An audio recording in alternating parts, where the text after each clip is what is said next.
Hey everyone, this is Mike, and earlier today the Liveletter Part 2 concluded for patch 5.3, which is dropping on August 11th. Now, this Liveletter has a lot of information, so I'm gonna go over stuff relatively quick as to not make this video all too long. So, first of all, jumping right into it, we got new MSQ. Very important to know is that you need to have finished the quest My Little Chocobo, as well as the Crystal Tower quest series. So if you haven't done this yet, now is the time to do it, because if you haven't finished these two quests, then you just can't access the new main storyline.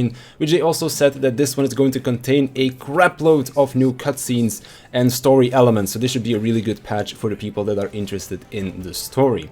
We're also getting a new beast tribe, the Dwarfs. This is going to be our crafting beast tribe, which is located in Lakeland. Now, at first I thought this was a little bit weird because the Dwarfs have a little town in the upper half of Kalusia, but as we can see in the trailer, there is going to be some stuff happening with the Nier Automata crossover raid that might make it so that the Dwarfs need to relocate to someplace else. Chronicles of a New Era, the Sorrow of Werlif, is also going to be continued, but this time around won't have an 8-man trial in the game. They did show some footage in the trailer, which looks like we're going to be the ones piloting the Sapphire weapon, so I'm quite curious to see what that is going to be.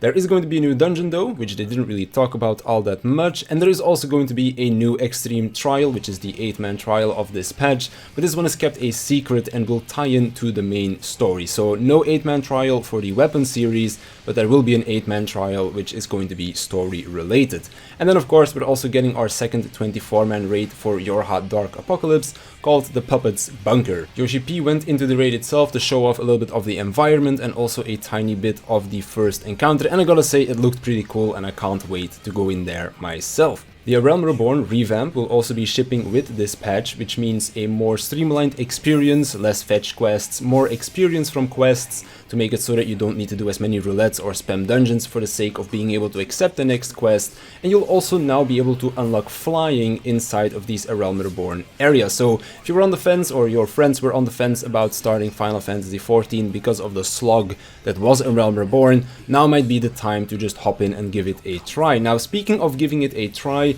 they've also upgraded the free trial for the game to also include Heavensward content, meaning you get access to the Aura race for your character creation. Machinist, Astrologian and Dark Knight can also be unlocked. You do need to get all the way up to Heavensward in order to unlock them, and you can also level all the way to level 60, so pretty cool stuff right there. If you're trying to get a friend into the game, the free trial is now so much more expensive than it was before. There's also the Unreal Trials, together with the Faux Hollows minigame that are getting added. Basically, you do the Unreal Trial, which will be Shiva for this patch, to get a chance at playing the minigame, and then you get rewards from this minigame. This will be a new weekly activity that we can do.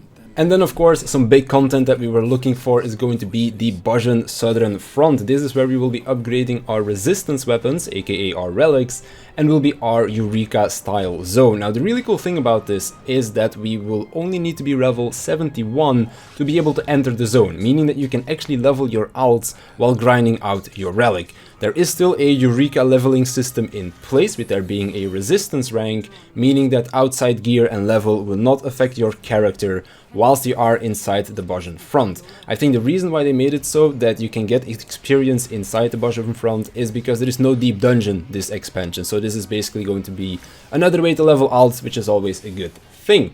The way that it will work is fairly simple. While inside of the Bozhan area, you will be synced to level 80 with an item level of 430, and while inside you will be leveling your resistance rank, which should be very easy to do both solo or in a party, up to you how you want to do that. Mounts will also be able to be used immediately, which they said that this content is going to be larger than the Eureka zones, so having access to your mount from the start is going to be very useful. Now, whilst you're inside Bozha, you will be taking part in skirmishes and critical engagement to get items to then upgrade your relics.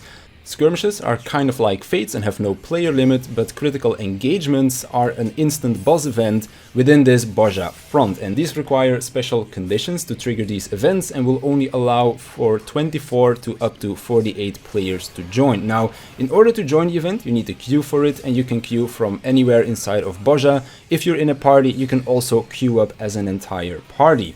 Now, you will get randomly selected to enter this if there are more than this 48 player limit. Queuing for this event. Now, in order to get in, you can use a special item or helping to trigger the event to get priority to join them, because the zones will allow for up to 72 players, so not everybody will be able to participate in these events, and so players that are actively helping to spawn these events will get priority to join the event itself. So just being AFK at base, like a lot of people did in Eureka, will probably not get you in these events, which I think is a pretty good thing. If you finish the event with an excellent result, then one player will also be able to go face to face with the enemy general in another event battle. There are special requirements to be able to make this happen, but we don't know exactly what these are. Logboxes will also be making a return and are rewarded from activities and field mobs, and the logos actions are also making a return. This time they are called the Lost Actions. Now, all of these actions are going to be created from forgotten fragments found from both activities as well as field mobs, and each one of these will have a weight to it, and you can only carry a certain amount of weight of actions. So for example, you can only bring 10 weak actions, or you could choose to bring 5 strong actions. Just to give an example, I don't know exactly how much you can bring, of course, but you get the idea. The Baldesian Arsenal equivalent will also be introduced in patch 5.4, and this should be a more accessible one than the previous one, so really looking forward to that, because Baldesian Arsenal was pretty cool content.